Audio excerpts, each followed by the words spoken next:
XR Women. Today is December 18th, Wednesday, December 18th, 2024.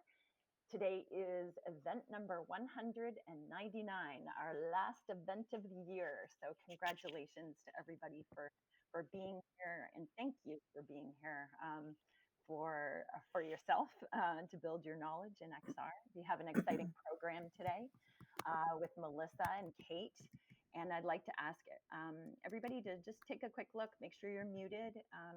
Just right now while I'm doing announcements, make sure we've got everybody muted, just to make sure I don't have any feedback. Sorry, I'm just going to mute. Excuse me, Julie. Do you want to put your megaphone on Oh, maybe? thank Because I you. know there are a few people that were having a hard time hearing. Yeah, absolutely. There we go. We should be a little bit better there. And I'm just going through my own my own controls too. All right.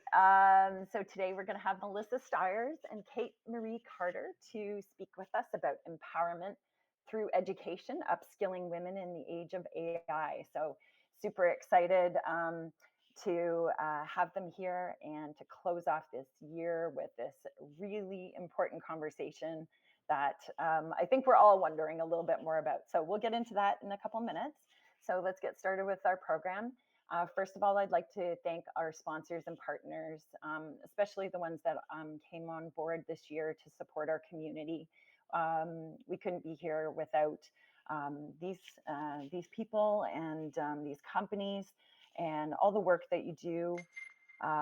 We certainly have grown, and we're excited to be able to hit this milestone of 199 events. 2025 is going to be an amazing year, and we're already building out an incredible program for our community to keep the lessons and the journey of learning going, and so much to learn and understand. But let me just review a few things for today. Before we begin, we are recording, so your avatar voice and text messages may be shared publicly. Just a reminder on your avatar etiquette. Respect the presenters and our audience by trying to control your avatar presence, please. We understand if a few glitches here and there, but just to try and keep that under wraps. Please mute if you're not speaking.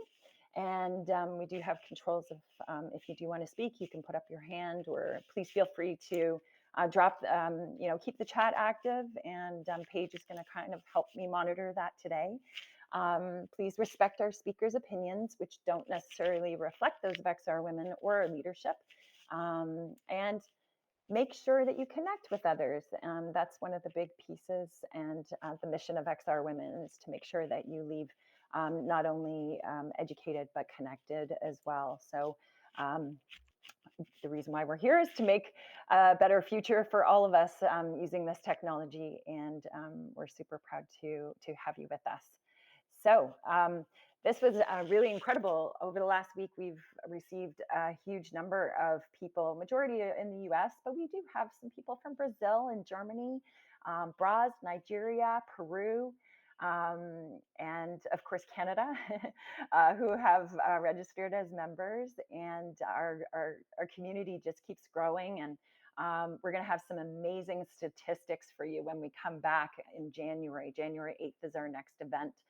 After today, after the new year, and we're going to review some of the programming that we had in 2024. But one of the big pieces is about how big our community has grown, and we're well above.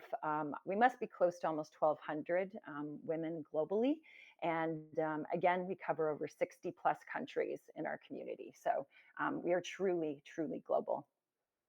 A few housekeeping items and some programming items. We've got our symposium that we've actually extended the early bird price for until the end of the year. It's going to be an incredible event. It's really shaping up nicely, and we're going to be in Sarasota, Florida, at the Ringling College of Art and Design, and our symposium will be co-located with the International Virtual Reality Healthcare Association. And the link here, we'll drop it in the chat, and if one of my team members can help me out with that, dropping it now. But we will have some amazing workshops and a wellness lounge, mentorship, networking. We have an incredible panel that we're lining up, and we'll be able to announce that shortly. Oh, here it is too. So there's your early bird rate tickets. And I forgot to scratch out the December 15th, sorry, but we're extending this price until the end of the year. So if anybody wants to join us, we'd love to see you in person. We will have one component that will be connected into the virtual worlds, but we'll release that in our new programming. And of course, sponsorships are available. So if you know anybody, any company, anyone who wishes to sponsor, there is definitely that opportunity. Please reach out to myself or anybody on the team. We also had an incredible sponsorship from Awesome Future, and they sponsored some scholarships for some women to attend. And we were happy to receive some of those applications over the last week, which was really great for us. I'm just getting some feedback. Just give me a second so I can just control. My team can support me on that. Thank you. Okay, great. And so yeah, the scholarships. If you are even interested in supporting another woman to come, it doesn't have to be a big amount to sponsor our event. Although we do have bigger packages, but sponsoring another woman to attend and support their education is also a great way to contribute towards the community. So, okay, moving on. We've got our YouTube channel. If you haven't been there, you're not subscribing, please subscribe. We're trying to put all of our events, including this one today, will be put up onto our channel so the learning can continue. And if you ever missed any of our events, especially over the last year, we've got quite a library, and this information is still relevant today. I know things are changing, but you can continue to educate yourself through all of the content that we've incredibly by our team have been able to capture and put into this accessible library for you. We also have our museum and gallery in the space that you're in here today in the museum, and we've got Kay Guillory's exhibition here on the room to my right. And if you have time today to pop in there. And then beyond that is our XR Women Museum and Gallery with the feature of all the incredible events we've had in the 200 events we've had. We tried to put up as many as we can. We're trying to figure out how to expand because we've almost run out of wall space. Which is not a bad thing at all. It means that our community and our programming is growing so amazingly. So stay tuned for that. We also have, and I think Sarah Barker is here. Sarah, are you here? I think you are. If you are, do you want to unmute? Usually you are. Yes, you are here. I know you are. Do you want to unmute? Sarah is actually our curator of the research library. And if you have a minute or you want to open up, would you like to say a few words? Maybe not. That's okay. If you don't have access to your mic this morning, that's okay. If anybody is interested, Sarah is doing an amazing job of curating peer-reviewed research about immersive technology and helping people tie it to research and their projects and things like that. So the link is there. It's also accessible at the front door of this space. And usually Sarah has consulting every Thursday at 12 o'clock Pacific time, 3 p.m. Eastern. And it's a great way to obviously work with your own research, but also explore what other people are doing. So thank you for all your work, Sarah. So I'm going to talk about my word today. For the past events in XR Women, I've brought up a couple of inspirational words, motivational words, and today's word is actually boundaries.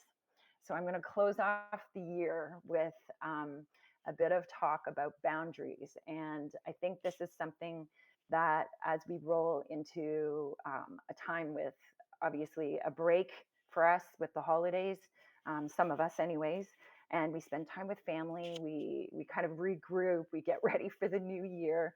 We build our resolutions. We start to plan out what our next what that next year is going to look like. And I know for myself, having to put boundaries around time, which is so funny because it's like 10 years ago we had 24 hours in a day 10 years ago, and we still do today. But digitization, transformation, all the things that we're all involved in today, AI is really accelerating how time is perceived, and we also act, and how we're responsible with our time. So my motivation for you this week is about boundaries. There's different types of boundaries here. There's physical, emotional, sexual, spiritual, material, and time boundaries. And I just wanted to kind of bring this to light that, where you focus your energy and focus your time, the energy flows, right? And I also wanted to give a little bit of advice I came across. I always kind of scope out the internet and trying to figure out, okay, well, it's good that I provide a word, but how do I help? And so there's a few quotes here of what boundaries sound like. So if you do want to zoom into the screen at the top of your screen, you can click to zoom in on it. Maybe take a screenshot of this, print it off, save it, and maybe you can come back to it, because putting boundaries into your time and how you spend them, and what brings you the most energy, is probably the best thing that we can all do for ourselves as we're heading into this. We're already into this phase of exponential growth where things are being asked of us, especially as women, as females. We're not only asked about what we're doing that applies to work, but family. And many of us are mothers and sisters and aunts and grandmas and everything. So really trying to wrap yourself around how you spend your time. What are your own boundaries? What are your personal boundaries? And I think that can go into obviously a lot of deeper questions and kind of validations about yourself, but maybe take these thoughts with you and try and reflect on them over the next couple of weeks. And, with that, on behalf of myself and my team, we wish you a very happy holidays and new year. I'm going to finish off with these last couple of slides. And if you don't have a pin, an XR Women pin, you can get a limited edition pin. We always say knowledge is power, and we were pinning our power, and we've been pinning our power at events and sharing, the incredible community and knowledge that you all have as XR Women, because as soon as you walked in the door today, and every week that you do come, you are XR Women. So next, I would like to invite Melissa and Kate here up to the stage with me, and we are going to have our event today. So just bear with me while I stop sharing my screen and pull up my documents here. Kate and Melissa, welcome. Welcome. All right. Thank you. Yeah, I'm going to do a bit of a bio. If you want to get yourself set up with the share screen while I introduce the both of you, and we'll make sure you both have your mics on. We have it as well. So first, I'd like to introduce Melissa Stiers. Melissa is an AI champion for non-technical talent, widely recognized as an Amazon best-selling author, a preeminent voice in public speaking and relationship building, a certified advanced international protocol officer, and a leader and a success coach, and an esteemed speaker at Davos and Cannes Lions. Her strategic approach encompasses business development, orchestrating billion-dollar fundraising campaigns, marketing, and executive leadership with corporate, technological, and governmental arenas. Her proficiency in cross-cultural communication and cultural sensitivity has facilitated her collaboration with, counsel to, and training of a diverse array of individuals, including members of royal families, politicians, nonprofits, and business influencers across more than 35 countries. Melissa's illustrious career is highlighted by her role in significant initiatives such as pioneering the first ever educational partnership with Fortune magazine's Global Forum and the landmark 40th anniversary celebration for His Royal Highness Qaboos bin Said Al Said, Sultan of Oman, demonstrating her exceptional capability to navigate high profile, high stakes environments. As head of global growth and expansion for MIA AI, known as MIA, Melissa continues to pioneer new frontiers. Her dedication to empowering women in AI and technology positions her as a trailblazer, seamlessly integrating traditional protocols with contemporary technological innovations to spearhead global strategies and expansion efforts. And Melissa's professional journey is further distinguished by her recent recognition as the College of Central Florida's Distinguished Alumnus of 2023, adding to her impressive array of accolades. Although she considers herself a citizen of the world, she calls Central Florida her home. Welcome, Melissa. And I would like to introduce Kate Carter, a head of programming at MIA AI, where she leads initiatives to empower non-technical women in AI on a mission to inspire and equip 1 million women worldwide with AI skills by 2030. She specializes in the use of artificial intelligence to drive healthcare innovation and improve financial stability.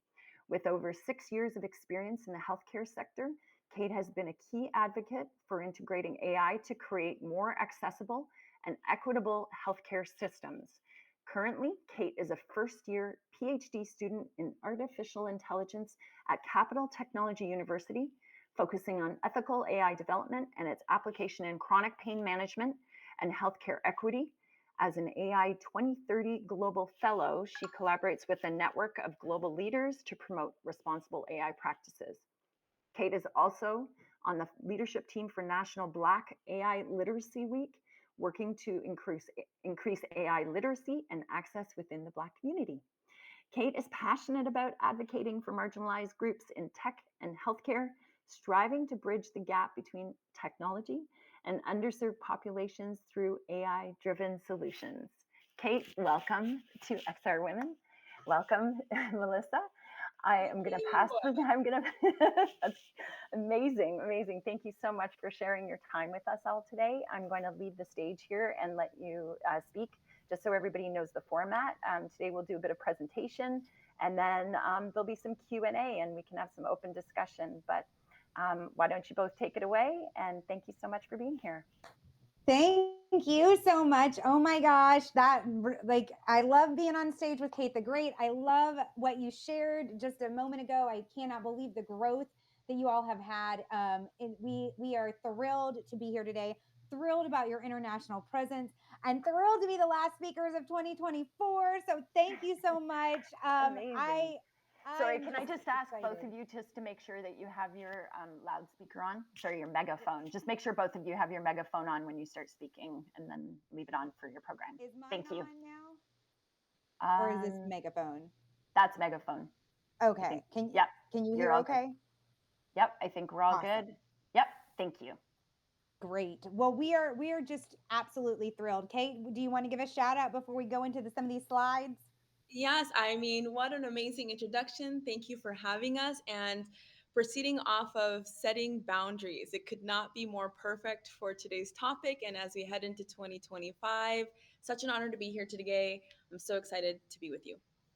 Yes, and we believe in MIA, we believe in interaction, we believe in community. So we're going to do a few slides, and then I'm really excited. We're more excited to get into the panel portion and the Q&A part of this presentation. So we are going to just bump into these slides and shout out if you can't see anything, okay? But we are MIA AI, which stands for Mission Impact Academy, and we are so excited to help men, but especially women, build the skills of the future. So we're a global AI academy. We are empowering forward-thinking companies and non-technical talent through education in AI. And we have a dynamic mission that we are pumped about, and we cannot do it alone. Our mission is to empower 1 million women with AI skills by 2030. And folks, that is 5 years. We got 5 years to do that.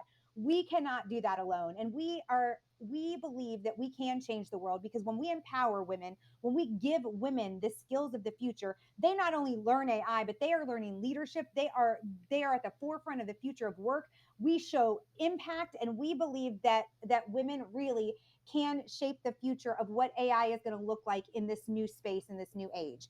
A little bit about just kind of where we are, where we've been. We are 2 years old, and we're kind of a very special little unicorn, because for 2 years old, kind of similar to how much growth you all have had, we've had quite a bit of growth and been able to be on quite a few platforms. So you can see we've been featured in the BBC. We've won some awards. We are at the World Economic Forum. We're actually preparing again to go back to Davos during World Economic Forum week. Spent a lot of time this year with the UN. I got back from Doha, where we were asked to participate in the UNDP's only Global Leadership Academy for Women, which was such an absolute honor. It was about 34 countries represented there, from the MENA Gulf regions, and these are women that are in parliament and in humanitarian and working in humanitarian efforts, and also working in voting right efforts. And so to be able to be a part of those conversations and help show them why they need skills of the future, and them to be so open to it, was absolutely wonderful. Also, we're at Cannes Lions with like Dr. Deepak Chopra. It was a lot of fun. And just a little bit about where we are and where we're going. So we are a global network. Like I shared, we have over 1,500 learners. We have over 10,000 in our global community, and we are 65 countries and counting. I think that needs to be 67 after where we've been this summer. And we have talent from all over the world. We are 90% we are founded and women founded, women run organization with some awesome men that also collaborate and lead with us. And we've had a wonderful time these past 2 years, but we believe 2025 is going to be dynamic. And so I know you all are technical, you all are engaged, you're involved, you are ready for the future. The future is here, and AI is the future. And we've seen this, you've probably seen this quote, you've heard this, but just like electricity changed and transformed everything, AI is going to do the same. And so what we tell people is the AI train has left the building and it is not coming back. So now is the time to jump on it. And what we've seen is that by unlocking the power of AI, there is so much potential. There is so much good stuff to come. I know that there are a lot of bad apples and bad players out there, but there is some really good stuff going on. And we wanted to share just a few statistics about what it's kind of looking like at a global scale. We believe that when organizations are staying ahead of the curve and want to stay ahead of the curve, 75% when surveyed, they would like to adopt these technologies, and they believe that that's going to be happening in the next 5 years. We know that there's going to be over 300 million jobs that are going to be impacted by 2030. And you see the statistic here that the new jobs of the future, 85% of the jobs. So 85% of the jobs that will be here by 2030, they have not been invented yet. And of those jobs, 80% that will be impacted, 80% will be women's roles. So that is where our mission to upskill 1 million women came from. The need for upskilling 6 in 10 workers, they're going to be required to be upskilled by 2027.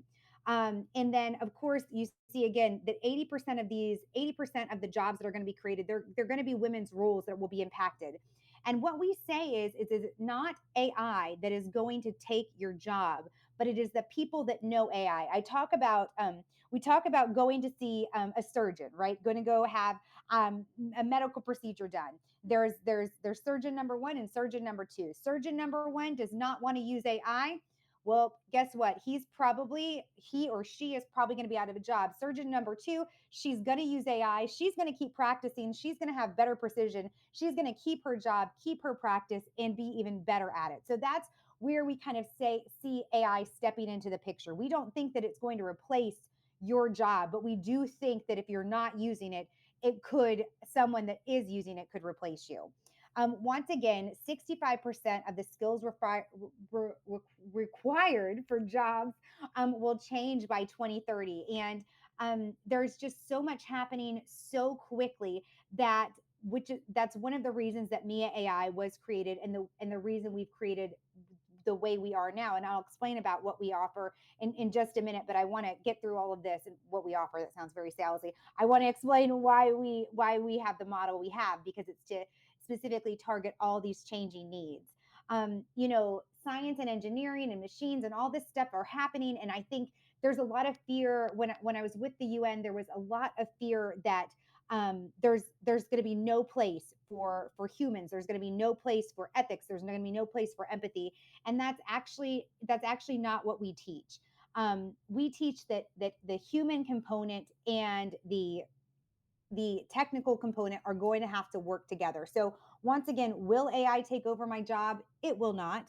It's going to be the human AI combination that's going to be the winning combination of the future.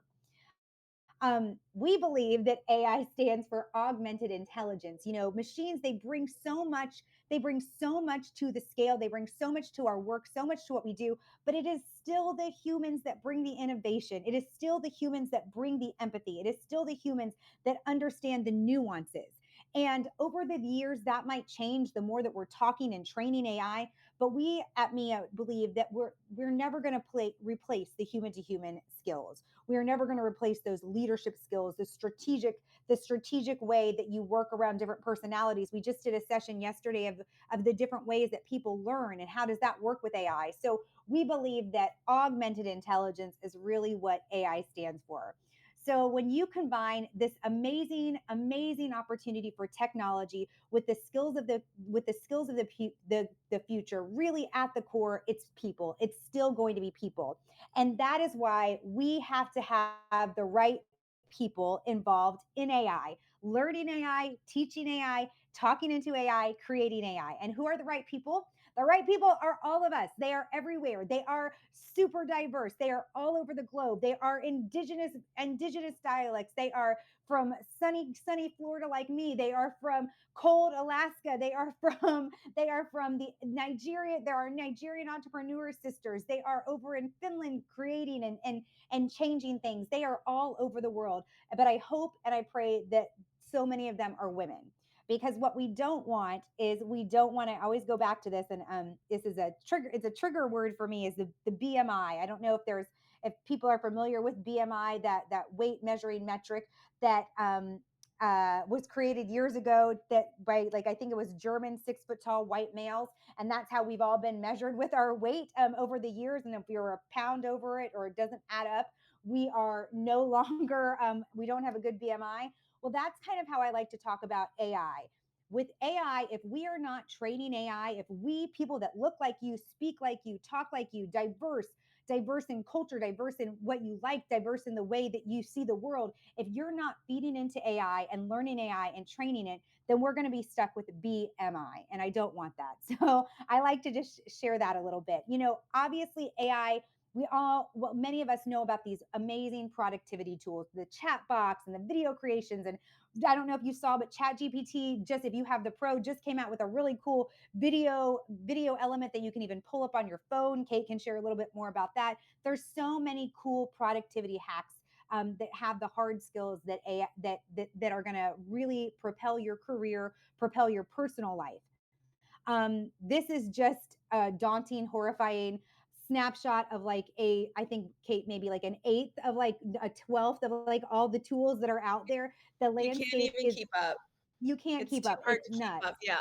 It's nuts. And so what we say, if anyone tells you they are an AI expert, I would say, on my nice days, I would say they're misinformed. On my bad attitude days, I would say they're lying, because you cannot be an AI expert. Just like you cannot be an expert of the ocean, you can be an AI educator. You can be an expert in prompting, just like you can be an expert in green algae. But you cannot be an expert in AI, all things, because AI is this. AI is ever changing, always creating. So you can be an educator and you can be educated in AI. And so I'm going to just share just one more slide with you all.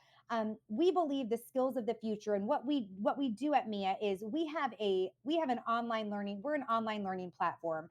We've over the past 2 years, we went from doing individual certificate programs to an annual membership model. So it's a monthly membership, kind of like Netflix, where you are constantly learning. You're earning skill badges. You're building an AI portfolio. You're collaborating and talking with people from all around the world, very similar to this, because AI is changing so much. There is no way we are going to upskill 1 million women in AI by 2030 if we are train them in November and things have already changed in April. So that's why our learning platform is very dynamic. And what we are training today, I cannot tell you what we're going to be talking about in April because it's going to change. So that's one of the main ways that we hope to meet our goal of 1 million women with the skills of AI by 2030.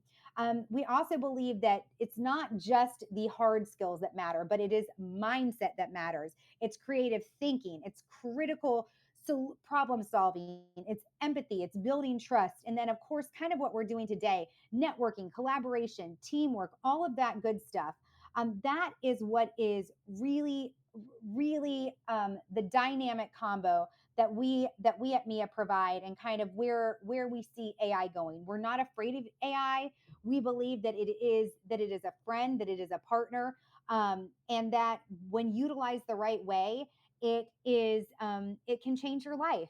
Of course, one thing, and I want to stop sharing my screen. I don't see the little button anymore, Julia. So, but one thing that people are talking about, the fears of AI, of what's happening with AI in terms of the bad actors and all the deep fakes and everything. Yes, I absolutely think we need to have a sensitivity. We need to understand what is going on there. But what gives me hope about AI, it's that unlike the .com movement and unlike the Instagram, MySpace, Facebook era, we are actually we are moving and shaking with laws as the AI is coming out. We are talking about we're at the highest levels of government. We are at county and state levels of government where we're talking about AI, putting in parameters, putting in controls now, not having to go backwards, kind of like what we saw Facebook and Instagram do. Especially we saw that in the United States, all the founders go up before our Congress and congressional stuff. So what gives me hope is that as AI, it's moving fast, yes, but we're moving along with it to help keep the parameters in. So that is just a little snippet of where we are at, what we believe in, and how you could come along with us. But that's really the starting place. That's not the finish point. Kate, do you have anything to add to that piece? I would just like to say that time and time again, research has shown that when you invest in women, whether that's with their businesses or education, women tend to reinvest in their families, in their communities at a 90% rate compared to men that invest 30 to 40%. And so this is why we are targeting women, one, because their jobs are more likely to be impacted. But two, we know that when we are invested in, we are going to invest in our communities to keep us safe, to do no harm, to keep AI transparent and accountable. And these systems need to be all of those things in every different industry. And so we just hope that as you venture out into this world and you're interacting with these tools and these solutions, that you can advocate for yourself if you feel that it is unsafe, that you can rally your community, your state, your province, wherever you're located in this world, to champion safe, equitable, transparent AI solutions. And so we're so excited to be here today, and we welcome any questions. Melissa, you did a fabulous job. Your little avatar disappeared, and I'm sad I can't see it anymore. I'm standing right next to you. I hope everybody else can see. And I would also say advocate and create and speak up, because things are moving so quickly, but there is still so much. If you are at all learning about AI, talking about AI, listening to this today, you are ahead of the majority of people. You are absolutely ahead. AI is still so new.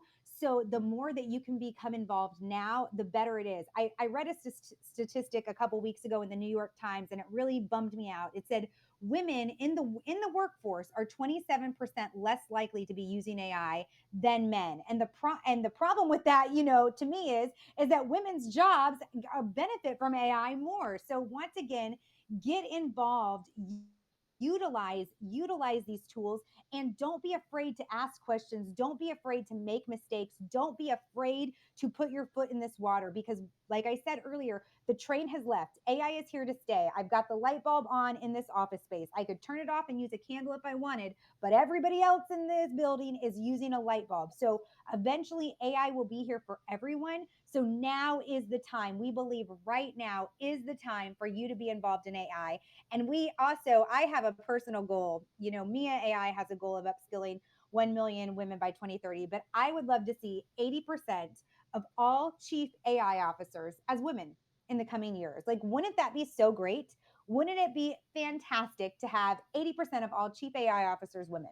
Why not? Absolutely. I think it's a goal we could hit.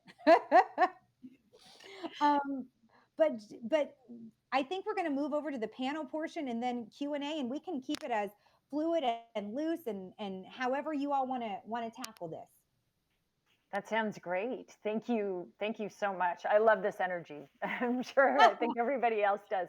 I just want to make sure neither of you are sharing your screen anymore. Is that right? Like you Correct. don't, okay. I sorry. hope not. No, I turned it off for you. So, Thank you. but thank you so much. The energy that you both have, I think is just, it's exactly what we needed today. And yes, I think we all feel the same way. And what a great goal to have. I think it's amazing because I've had a lot of conversations about, how women and this being in this space, we are very spatial thinkers already, right? Mhm. And I think when it comes to building the logistics around an immersive experience, or is comes natural to us. So Yes. I do think your goal is worthy, and I think that it is definitely possible because I've being in this space for over 14 years now. The difference between males and females in their thought processes are very different, and there's nothing wrong with that. It's just the way that we're all built. But I do think that women can do have the capacity of being able to think so with so many details and logistics and perspectives. So my question back to you. So first of all, thank you on behalf of all of us for bringing this energy and this mission to our to our community. I think we would all agree that we'd love to be a part of it. But I'd love to know from both of you what your daily AI experience is like, and whether it's ChatGPT. I have a personal example from today, but I'd love to hear hear from both of you. I'm going to Sure, go Melissa, first. can I? Oh, You well, want I to? just figured you have, because I feel like Kate's going to have so many more examples. So I want to just go first and get my little ones out of the Go way. ahead. I mean, Kate is our AI strategist, so she's going to have a lot more. I what I use AI. Obviously, I'm married to ChatGPT. It is my first love now. For so many different areas, but I am a language person at my heart. I do a lot of speaking. I do a lot of talking points. I'm writing briefings, and so being able to have, but I wasn't taught phonics correctly when I was young, so I can't spell. So it's been really, really helpful for me with all of that. So I love Chat GPT, but I also use a lot of the scheduling tools because I'm working in different time zones. Yesterday I had a 4 a.m. meeting and I was working till 11 p.m. That's why I'm so loopy. No, just kidding. I'm like this every day. So I use it for a lot of scheduling, and then also with my emails as well. But something that it helped me do last night that I just wanted to share is my love languages are gifts and words of affirmation. If anyone is writing this down, and so I had a small, very belated birthday celebration for myself that friends threw for me last night, and I wanted to do something for them. So I actually had I took all of their attributes, each and every one, and I kind of wrote what they were to me, and I put it in Chat GBT, and I said, could you just make this a little bit nicer for me? And so it took all the feelings that I had, because I didn't have much time. The idea came to me late. It took all the feelings and emotions I had and just made it a little bit more eloquent and readable for because my handwriting is also like a serial killer. So last night, when they were giving me presents, I was able to be giving them the gifts, and I was gifts of words and how I feel about them and how grateful I am for them. So and it was quite touching. So I use AI in those ways, and I am excited to. I also use it when I'm doing video production, but I'm excited because it's my goal to even implement it even a little bit more for 2025. But that's how I use it. Kate the Great, how do you use it? I love that you used ChatGPT last night to give sentiment in compliments to your friends who celebrated you. I have a very unique life in the moment because I have three pillars. One, I am currently still practicing. I do physical therapy with kiddos with special needs in the home health setting. And I live in Tucson, Arizona, and we are very close to the Mexico border. And a lot of people here speak Spanish. And I, unfortunately, am not good with languages. So it has been so helpful for me when I'm entering my kiddos' homes that are Spanish speaking to be able to converse with their parents and their family members in real time. And I wouldn't have been able to do that prior because just being in the home health setting, you don't have all the equipment that you do when you're in a hospital. So I'm using it in my home health work, treating patients daily. I currently am a PhD student studying AI in healthcare. And just the other day, Google Gemini released Gemini Deep Research. And so, right before our call today, I signed up for that so that I can be as productive as possible with all of my research in chronic pain and AI solutions. And so I'm using artificial intelligence for my research components for my PhD. And then, as head of programs at NIA, to develop all of our programming to make sure that we are staying up to date with the latest trends, tools, research, because it is changing so rapidly. I absolutely am using so many different AI solutions to stay as up to date as possible. It is extremely challenging because we're not just focused on European US markets. I want to know what's happening around the globe because what's happening in a small country where we're getting deep earth minerals to actually make the chips might impact us here in the US. And so we need to know what's happening globally. If some countries are banning solutions or tools, we want to make sure that we're aware of what's happening with those tools and regulations and laws. Because again, our laws might follow. It is kind of still the Wild West out there, and regulations and laws have not caught up. And so at the end of the day, I hope that with all of this education and material that we are providing all of our members, that we are creating people that are curious, have that growth mindset, and can advocate in the event they need to when there are solutions that can cause harm.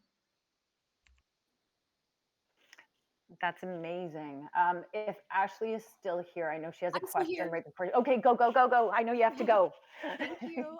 First off, thank you so much for sharing your time and energy, and thank you for all that you do. I wanted to add a little bit here for those in the audience that maybe want to go a bit beyond rallying. I dropped some tactical resources into the chat here. Center for Democracy and Technology is based in New York. I highly recommend checking them out. They have actually been litigating on a state level to build equitable and transparent AI laws with regards to applicant tracking systems. Really good use case there. TechJusticeLaw.org is in Texas, and it's an initiative full of lawyers that are working together to make AI more transparent and safer for children. If anyone saw the recent news Kara Swisher did a podcast on character AI influencing a 14-year-old to die by suicide, which is really, really sad. So these are really important initiatives that are kind of happening behind the scenes. And of course, For Humanity is a great nonprofit initiative if you really want to get tactical and become certified to be an AI advocate and systems. But the National Institute of Science and Technology, which governs a lot of the United States laws, is actually working on a framework with European Union, so to speak. But they actually launched a list of AI risk management framework that's open source. I dropped a list to that below. So these resources are for anyone and everyone. But I just wanted to share those there and also say thank you for your time. Thank you for the great resources. Absolutely, all of those resources are very important, and a lot of open source organizations allow you to contribute. And so we Yes. all have to come with our ideas and life experiences, because we all view things through different lenses, and I think that they're all relevant and important to navigate all of these spaces that we interact with. Amazing. Thank you so much. Hey, Oh, Sarah, yeah, please go ahead. hi. Yeah, thank you. And yes, I ditto. Thank you so much. This was just so great. I really appreciate you. I'm an educator and have been for a couple decades. And one thing I've learned over the years is how glacial academic institutions move. Yes.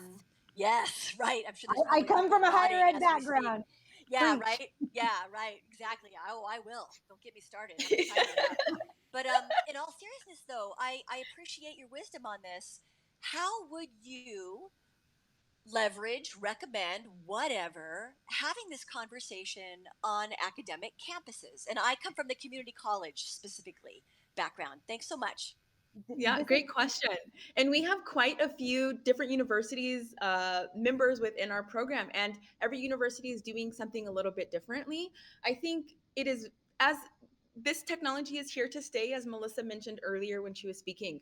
And so I am seeing so many people frustrated right now as they're getting flagged for writing with AI and failing courses and things like this, because universities and schools have not caught up with the times and are just trying to restrict and ban, versus we need to incorporate, we need to adopt. How do we teach individuals to prompt, to be critical thinkers, to be that human in the loop, to go back and edit and say this is not accurate? How do I iterate?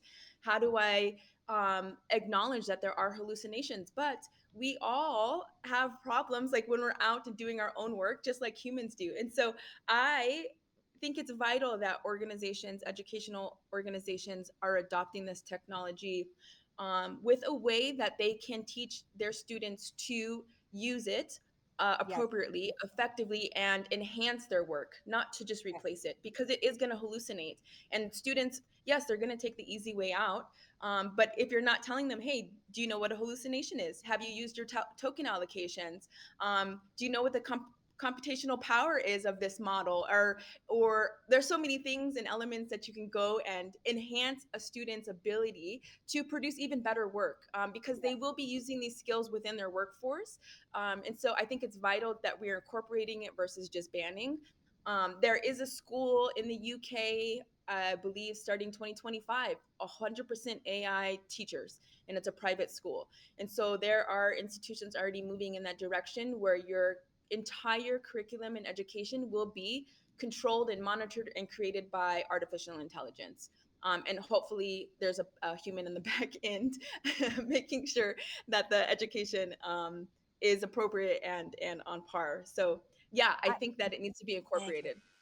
and I want to add to that, Sarah. I want to go more to the macro level. One thing is that some of our largest clients are universities, and I thought that they would be competition, and to get them onboarded obviously is a nightmare, as you know, you very well know. But I think that first of all, I believe community colleges absolutely should be leading the forefront of AI use and micro credentialing, because that is the purpose of it. I'm a community college proud graduate, proud award winner. To get you in and out and into the workforce faster, easier. And so I think that the best way to bridge this at a macro level is to have conversations, is to bring, I mean, I have done so many webinars and would be happy to speak to anybody and everyone at any level, but start having conversations within the division. And if you have the opportunity to go to the provost, to go to the presidents, to go to the deans, anyone will listen, or even in your cohort, wherever you may be, to start sharing the wisdom of what AI can do and how AI can save time and retain talent. Anybody, the bottom line there is that when you're able to show that it's saving, even it's saving money, and it is retaining, it's keeping people from burnout, it is huge. And so you don't have to come at them and say, pretty soon it's going to be an AI run school and there's no professors needed. But hey, did you know that this would really help us all with our lesson planning or something? But I think the most important thing is to begin the conversations, and Sarah, pull in organizations like ours or others to help, bridge that gap. But I think they need to be had. And the other piece I would say is, once again, because the train has left the building, and universities, even though they move at a glacier pace, if you want to keep up with what's going on, you need to be talking about, you need to be training in, your faculty and staff need to understand the key elements of AI, as do your students. And that's a little bit been interesting too, to see that some students are using it. Like Kate said, they're great. Some students are afraid and don't even know what it is. So I hope that answers the question. Thank you so much. It does. Appreciate your perspectives. Is there anybody else? It's a that hot has? topic because Yeah, I'm go ahead. getting as I'm getting my PhD in AI, my university has asked me not to use AI, and I feel like I'm pulling my hair out. I'm like, I'm literally studying artificial intelligence and healthcare, but you don't want me to utilize the solutions that are available to me. So yeah, we're just a little bit behind the times, and I know that they'll catch up. But it's just a matter of time.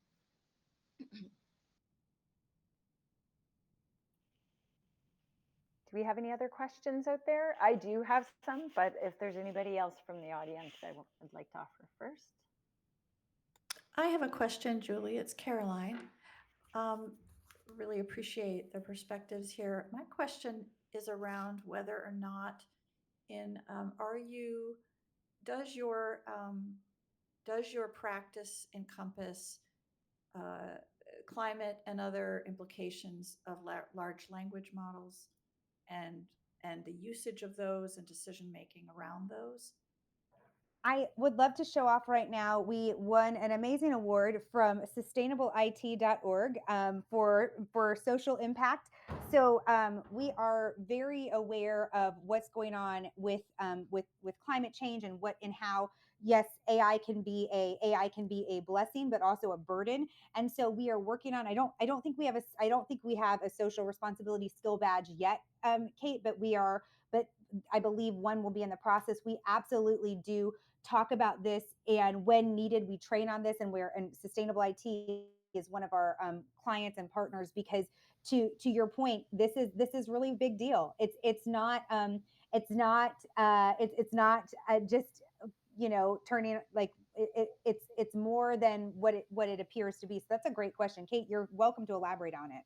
Yeah, Caroline, it is a great question. And because I want to change the world kind of girl, in our Prompting 101 online training, like let's do the whole framework. Let's learn the best way to prompt. But really, let's learn how much energy consumption each prompt takes, because I feel like that part is often missing in a lot of Yeah. online courses. And when you learn, hey, I want to incorporate AI. Obviously, it's making my life better, but can I also do it and be responsible to the planet? Yes, you can. But it takes that extra step of knowing how much energy is actually being consumed by these large language models and these data centers.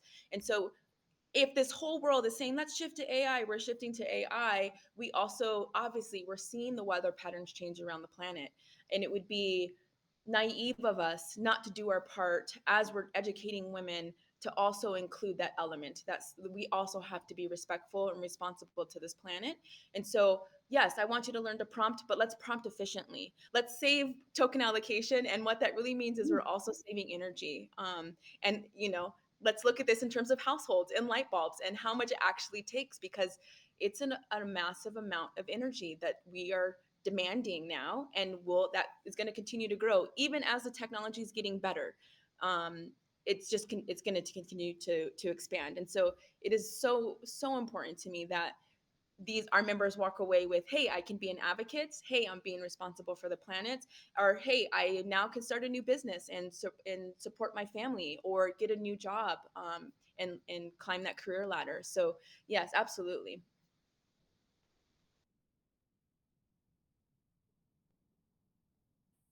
Awesome. Thank you. Amazing. You actually addressed the prompting in your last part, Kate. But I think that's also well. First of all, I think that's going to be the struggle of some of the younger generations because of the lack of creativity and that sort of thing. Just right now, and imagination and part of critical thinking as well.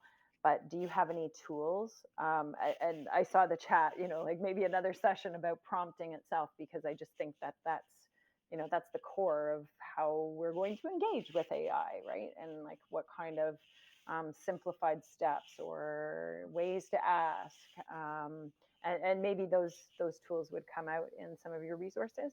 Yeah. Well, one I just dropped because I saw people asking. So I dropped into the chat. We are actually having a holiday special. So it's a buy one, give one extra month. So that is a link if you want to use it, save it. It goes through January 7th. So if anybody's interested in joining, awesome. But I did want to say, Julie, that's such a great point. I wanted to share what one of our educators does with his 5-year-old son. He and his 5-year-old son every night they are writing their own children's story book for the evening. You know how you read to your child, you read to your child at night before bedtime. They create their own stories. So he will ask, he'll say, it's about a dragon, and the dragon and the daddy are going to battle. And so they'll put that in. And so Chat GPT is actually helping them come up with this really cool storyline. And so yes, it's a little bit different than the 5-year-old writing out an entire story. But I don't know at 5 years old if you would be writing a full story, right? So I'm curious how this really cool. It's a cool bonding activity. It still does tap into those creative juices, and I think it's just such a neat. I think it's a really neat way for a parent and a child to kind of end their evening together, especially at such a young age, still building things. I just wanted to, I thought that was a really neat, he talks about that in some of his trainings. And I thought that was so cool. So I understand as a creative person, we don't ever want to lose that side of things. But I think that that's just one neat way that you can actually utilize it with creativity.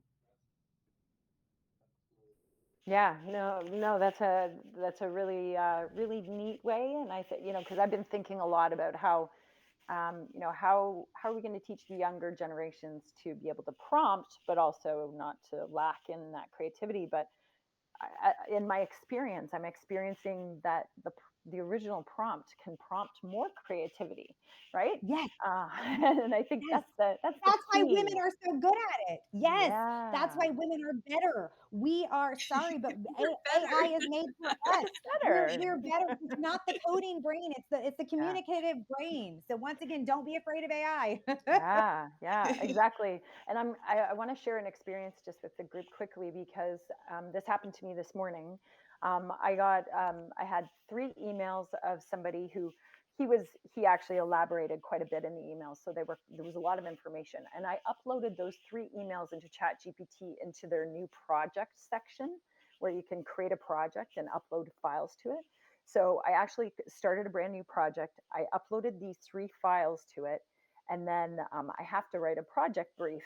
And the way that the new project section in ChatGPT works is that all of a sudden ChatGPT will comment in the sections, and I found myself like literally I was like, oh, update this section to say this, and it did it for me. And then it would give me a prompt back of, you may want to elaborate on this section. So I said, okay, apply it with what you know from my entire profile.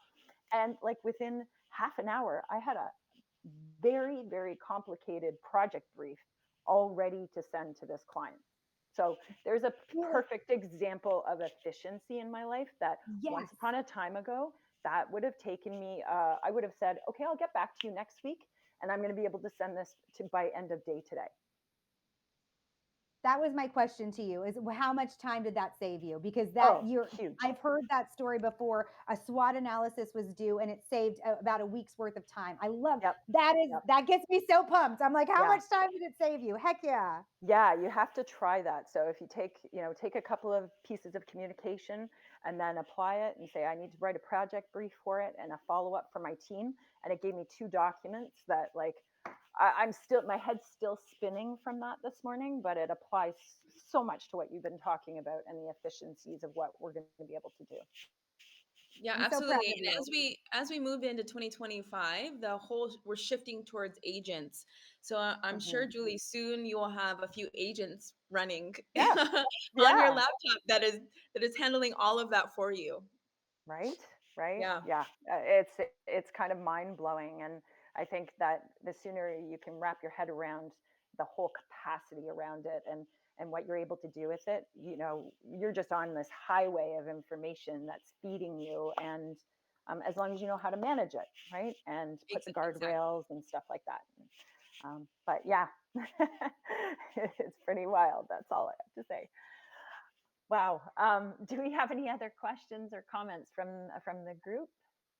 Still got a few people here, but mindful of everybody's time. It is 1 p.m. Eastern, just in case anybody has another meeting to jump to before we close off. Okay, so Melissa and Kate, thank you so much. If you're able to stick around, if anybody else has any other questions, but we'll formally end this this event so we can tie everything off. And thank you so much for sharing your knowledge. And I guess maybe just passing it back to you to do a closing statement. I think we're with you. XR Women's with you. Let's be part of this this huge mission that you have. We all have ahead of us, and would love to explore more collaborations in 2025 on how we can support each other and move towards filling that 80% of women holding chief innovation positions moving forward. So I'll pass it off to both of you for final words, and thank you everybody for joining us.